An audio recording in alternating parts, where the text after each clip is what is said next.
Well, I might as well get started since you all are right on time. So thanks for that. My name is Clay Schwen.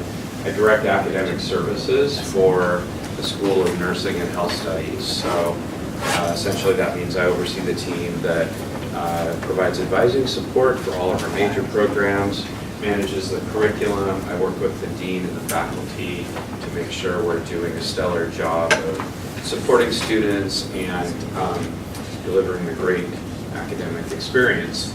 So I, too, was a UW student a long time ago, galaxy far, far away. I started as a freshman at the University of Washington in 1988. So I've been here maybe longer than some of your parents have been alive, I don't know. Anyway, so a UW person through and through, and I really, really like that husky sweatshirt that you're wearing over there. What's your name? DJ. Give it to me again. DJ. Nice to meet you. I'm Clay, and that's a great sweatshirt. Where'd you pick that up? My old brother's closet. Excellent. Great. Do you mind if I swing by your brother's closet later and maybe do a little raid? So thanks for coming today. The point of this is to really get you a little bit more acclimated, a little bit better sense of what we do in nursing and health studies. So I have some slides to go through, a couple activities that I want us to sort of engage in. And so, but if you do have questions as I go along, by all means, ask them. So, wrong button. There we go. So health, like many things, is about choices, making little choices all along the way in order to build your health. And so I'm going to have us do a little activity right out of the gate. So go ahead and stand up, and we're going to move this way through the classroom.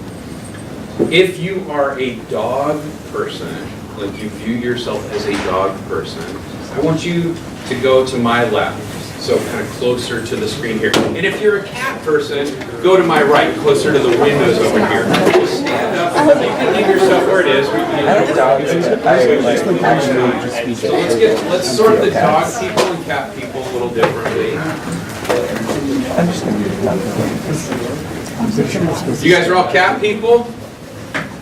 Don't just sit. No. Oh no. You can keep. You can walk. I'm talking about the four that didn't move. I'm talking about the four that didn't move. What's your name there, Seahawk? You're a cat person? Yeah. All right. Excellent. What's your name? Brian. Brian. Pleasure. Awesome. Do you have a cat? No, I have a friend who has a cat. You have a friend who has a cat. That's important. That's maybe better than having your own cat, Yeah, frankly. so you don't have to clean up. Okay. So, lots of, maybe not lots of evidence, but certainly research has demonstrated that people who have pets live longer. So, right? Okay, next one. Hamburger or hot dog. If you're a hamburger person, closer over to my left. If you'd rather have a hot dog, closer to my right. What's that? Non, neither? Not even like vegetarian versions? No, okay. Hot dog, hamburger. Hot dog, hamburger. Wow. Like almost fully hamburger crew, right? Oh, one hot dog person. I don't eat beef. Me neither. Oh, there we go. No, it's Right here. even veggie version. No, I Veggie don't hot like dog? anything Oh, that is looks that like veggie burgers? Yeah. Yeah. Oh, like okay. At least the classes that I've done this with before, like at least there's like a little split. I like corn dogs personally. Like I'm a big fan of corn dogs, but plain hot dogs maybe not so much. Unless we're talking about Sonoran dogs. If you ever go to Tucson, get yourself a Sonoran dog. Okay. Next up, ice cream. Ice cream on this side. Cake on this side. Each birthday, what would you ask for? Would you ask for ice cream or would you ask for cake? I mean ice cream. Who's got a favorite flavor of ice cream? Yeah, let's see it. What's your name? What? Mary Ann. And what? Your favorite ice cream is what? Mint ice cream. Mint. Oh, mint. Just mint? Yeah. Mint chocolate chip or mint? Both. Excellent. What about you? So I would recommend going to Snoqualmie Ice Cream. They're right by the Maltby Cafe, and they have like the best flavors. Anyways, so they've expanded in the stores now. Lavender ice cream, my favorite, is amazing. Yeah, and they have other cool flavors like lemon cake, brandy. Yeah, they have a granny flavored ice cream. Outstanding. Yeah, Chocolate, they- yeah. Yeah, ginger. Theo's chocolate. Fantastic. It's really good. All right, field trip, everybody, let's go. Maltby Cafe, 15-minute drive.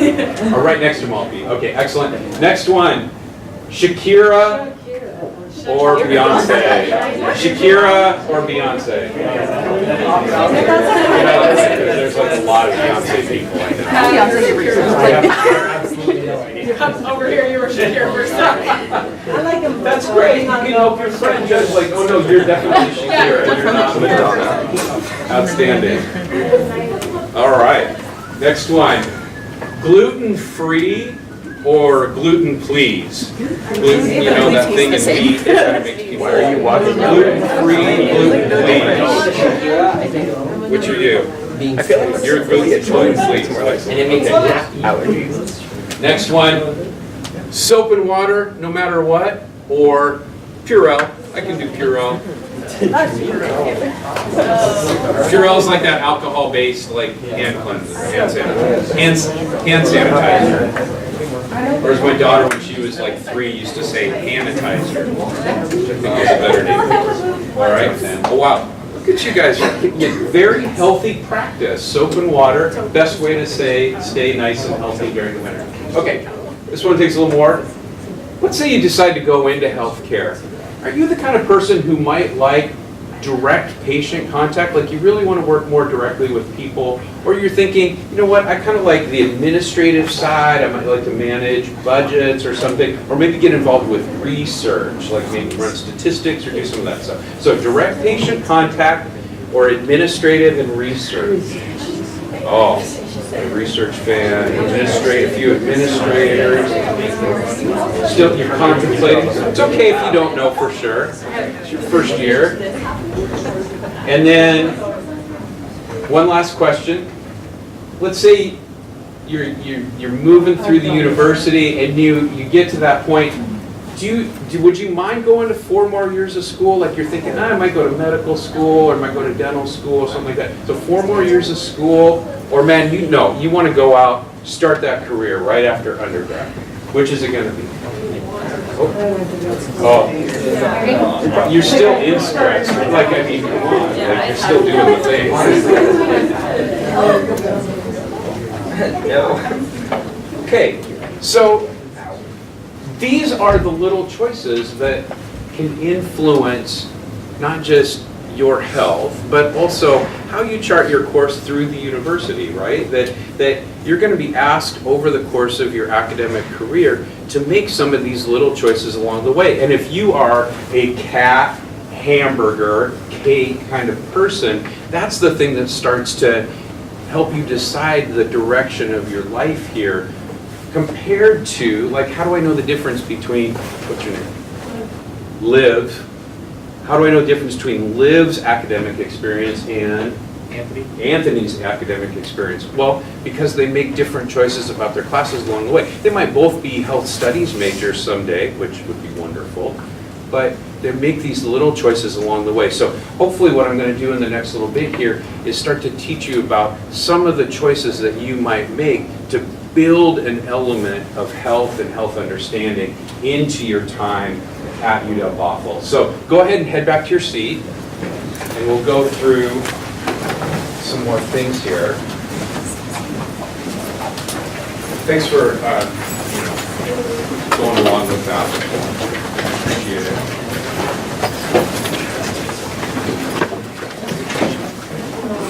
So I want to say right out of the gate, Nursing and Health Studies does have nursing degrees.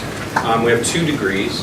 We have an RN to BSN completion program. And so for somebody who might have completed their registered nursing degree at typically a community college, they could come to the University of Washington-Bothell and have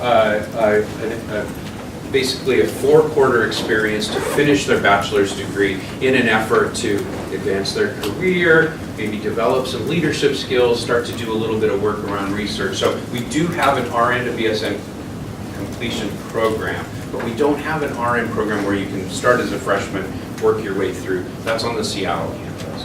We also have a master's in nursing degree, which is a graduate level degree for usually early career, mid-career nurses who are hoping to advance their leadership skills, maybe start to do a little bit more around healthcare leadership, entrepreneurship or innovation. So that's an advanced degree in nursing. So that's really all I'm going to say about nursing though, because it's probably less relevant to the group that's here today. So instead, we're going to spend most of our time talking about health studies. So we have a bachelor's degree in health studies, and the focus of this degree is to look at some of those predictors of health.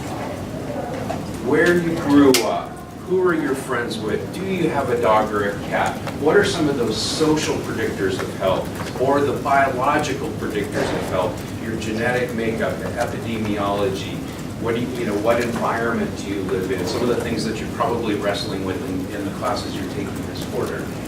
You look at policy analysis, you have an opportunity to educate the community, so really looking at this social justice lens. This is the thing that Bothell does particularly well, and hopefully one of the reasons that you chose Bothell is to apply this social justice, this equity lens to the work. And in health studies, it's really clear that that's a critical component of understanding the health of a community, the health of a population.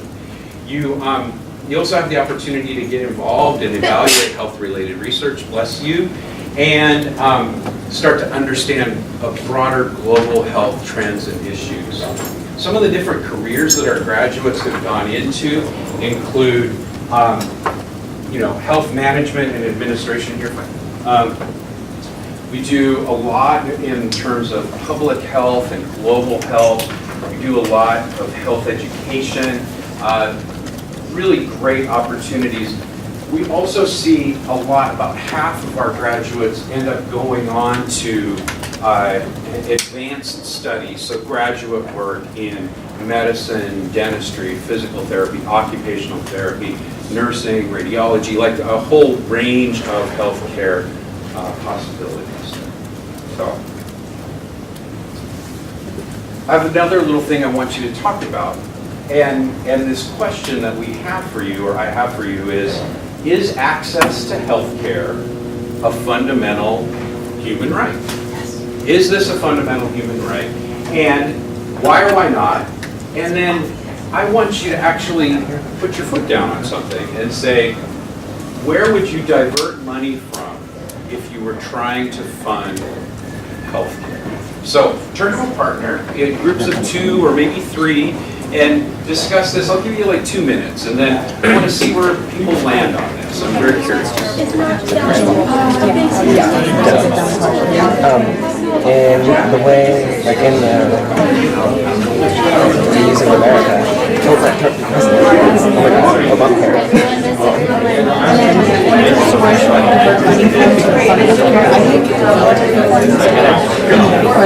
Oh my God, they don't understand ethics attending.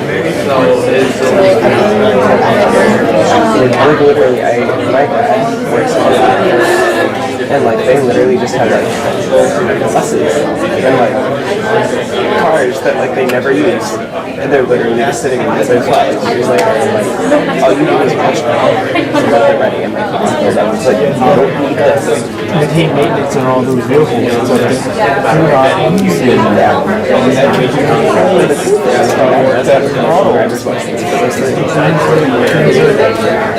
it's changing. 10 years ago, this was this. Yeah. So, Okay. So tell me, where did you land on this? Is access to healthcare a fundamental human right? I see some head nods in the back. Yeah, so yes, yes, a vigorous head nod here. Yeah. There are people who dissent from this. It's okay to be the dissenting opinion. Like, I'm not sure, right? It's personal choice. Like, if you want to eat Fritos and yeah. I said no from an economic perspective. Healthcare is a service. Goods and services are not fundamental human rights. That being said, when people, when individual people get health care, it is beneficial to the rest of society, and thus it should be heavily subsidized because it benefits society when people get health care. That's great. Complex answer. Yeah. Given the option, what were some of the things that you might divert money from if we were to fund healthcare? What were some of the places that you said, I'm going to pull money from here and put it over there in order to maybe subsidize the cost of healthcare? Is that a hand? Military could be one. Excellent. We have one of the most overinflated militaries of any country. It's something crazy, 50% or Yeah. something like that. Even just like a few percentage of that could like benefit healthcare a lot. It's interesting because the class this morning spent like about 5 minutes basically expanding on that idea. It was like the one place where they looked. So other places, thank you. That's, I think, a great proposal. I'm definitely supportive of that. So what other places might we look in order to fund healthcare? Yeah. Agricultural subsidies. Agricultural subsidies. I think those farmers raise money or charge more for. We What do you say? subsidize corn and soybeans and those sorts of things, which are produced in mass. Usually fed to cows and factory farms, that kind of stuff. Corn and soybeans don't really benefit people, so from an economic perspective, again, subsidizing them makes very little sense. Tuck it into a farm bill. Okay, I got you. Yeah, which guy? Just to add on to that, the issue with corn though is that corn's in everything that you eat and drink. Yeah. Or like sodas, there's types of those corn syrup. Everything you eat and drink is corn nowadays, especially with government funding. So that's a huge problem just to take it. And Right, animals, so- and so- animals so- eat corn now too. The Also- chicken and egg issue, right? Yeah. Like, we fund corn, we subsidize corn, and so it ends up having a lot of corn, and so we end up putting corn in everything we have, right? So, okay, I can see that. And it Yeah. impacts our health. And it impacts our health, yeah. And also, just to point this out, we no longer really, like the big corporations no longer, do free-range cows that eat grass, and same thing with chickens, even though they should. It's all corn, it's all, the muck that they give them that's made out of cornmeal, and, just all the stuff that isn't good for them. I've read a lot of like food stuff on the Bour's Dilemma, and, my mom's in the culinary arts, so she researches this, so. I do happen to know that most of the food is corn. All right, so we're gonna take down the military and big corn and fund healthcare, right? Okay, so this is just a little taste of the types of things that you'll start to do if you consider adding an element of health or studying health as part of your degree, right? You get to talk about these policy issues, you get to make tough choices and really look at these complex issues around health. One of the things that came up this morning is like transportation, right? It's fine, let's pull money from the roads, because, we think health is more important than cars, right? But then, the question of, well, okay, but how do you drive to your doctor's appointment? Then how do you get to your doctor's appointment if you're sitting in a traffic jam, right? Or that you're breathing in air that's worse because of bad traffic. So these are the kinds of questions you get to wrestle with when you add health to your degree. So for those of you who might be thinking about majoring in health studies, we take applications autumn, winter, and spring. We are a capacity constrained major. And so, have you heard that term before? Some nodding. Okay. What does that term mean? I can call on somebody. Yeah. There are only so many spots available. Yeah, there are only so many spots available. I tend to term it as we have more applications than we have spaces available.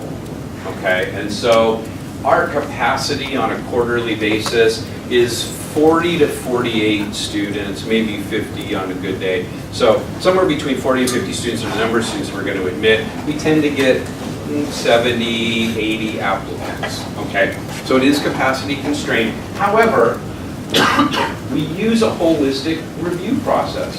So strong academic record, looking really for that demonstrated interest in health, okay? That if you have the option to take classes here that deal with health and you've taken them, then that's a good indication that you're building that health into your degree.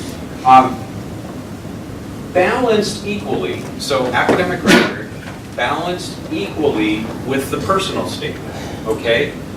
So a good personal statement that really demonstrates why you're choosing health studies, talks about your personal and professional goals as they relate to health, and might illustrate some relevant experience. So you've done some shadowing, you maybe volunteered with a community health organization, those types of things. They're on equal footing with good grades. So we really do believe that somebody with a strong commitment is going to have the persistence that's needed to pursue this field, not just at UW-Bothell, but beyond. So yes, we look at your grades, but we also really look strongly at your personal statement. Take the time to go to one of the information sessions.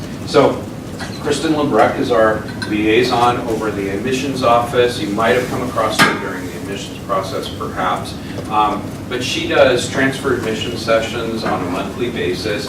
She takes all comers though. So there's a lot of good information there for current UW-Bothell students who are thinking about applying to health studies. And she actually handles most of the admissions, not just for our transfer students, but for our current Bothell students.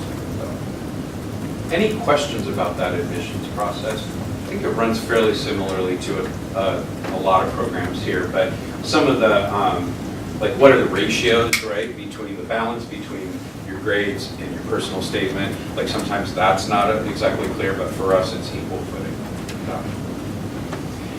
We have a set of health studies core classes that every student has to take. So you'll get a chance to do public health, you'll look at social dimensions in health, policy, systems, epidemiology, you're right. One of the things that I think is really fantastic about our core program is these two classes right here. Pathways to Health Studies. This is a class intended for students sort of towards the beginning of their time with us in the major, and it's your opportunity to begin to develop your career and your professional goals within health studies. It's a place, a forum for you to plan your education as you pursue health studies. Again, that idea that you're going to be called upon to make a lot of little choices along the way about what classes you sign up for, what electives you take, what volunteer experiences you want to build in. This Pathways to Health Studies 2-credit class gives you an opportunity to do that in a supported way with faculty direction, with advising support. So, the other class is sort of at the end of the time of your time with us, and that's your fieldwork in health class. That's your opportunity to really get out in the community, translate all of this academic experience that you're having in the next 4 years here and translate it into professional practice, hopefully providing you with a little bit of a springboard into that next step in your career. It's led by a faculty. They're going to guide you. They're going to prepare you to do well kind of in that next step, whether it is go right out into the workforce, work in the community, find a position with a healthcare organization, or go on to graduate school and write your personal statement and prepare for graduate level work. So two great things about our degree. Some of the health studies electives, again, this is just a small sampling, so things that you might find yourself interested in. The interaction between race and power and food, maybe cannabis and health is your thing. We have faculty, with the legalization of marijuana in Washington, this is a really interesting time to start to look at health trends, the impacts on kind of social structures, healthcare organizations, what they're dealing with. So this faculty member developed a cannabis and health course. Class on plagues and stigma. There's a faculty who's really very knowledgeable about kind of tuberculosis in the United States. She's a specialist here at the University of Washington Bothell, and really looking at how we can study tuberculosis and look at some of these other marginalized diseases in the United States. There's actually a story a few weeks ago on the UW Bothell main website, and so you can check that out there if you're interested in learning that more. So we have 3 minors in health studies. So no matter what you're thinking about majoring in, you can still build in an element of health to your degree. And the health studies minor is a great way to do this. I put the UW School of Medicine mission up here because a lot of times I've heard students they are thinking about medical school, or they're thinking about dental school, or some sort of healthcare graduate level work. And so here's the UW School of Medicine mission statement: dedicated to improving the general health and well-being of the public.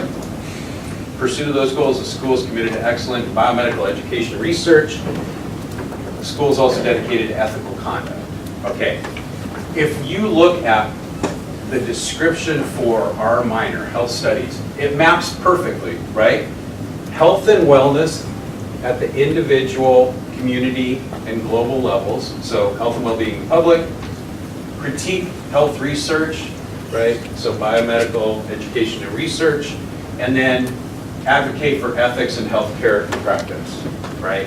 So you can simultaneously earn a minor, prepare for medical school, and be a really interesting candidate to talk to in that pre-med interview, or pre-GAN, or pre-physical therapy, or you can extrapolate, you're smart. Health education and promotion. This actually prepares students to sit for a certification exam to become a certified health educator. It's the credential that's becoming much more widespread in the industry, and so a lot of career options there around teaching individuals, teaching populations how to be healthier, how to reduce harm in the community and things like that. And then we also just this quarter launched the Global Health Minor, and this is really looking at trends and issues not just within our local community, but regional, national, and transnational, because I frankly face it, like a lot of disease doesn't really pay attention to what the borders are, right? And so this really does start that strong foundation in understanding the role of health in social justice issues, in equity issues, and really does look at some of those social, economic, and cultural issues that you very much raised here as you were talking about where would we divert money from, right? It's about food, it's about access, it's about economics and subsidies and things like that. So we also have a lot of health-related study abroad opportunities.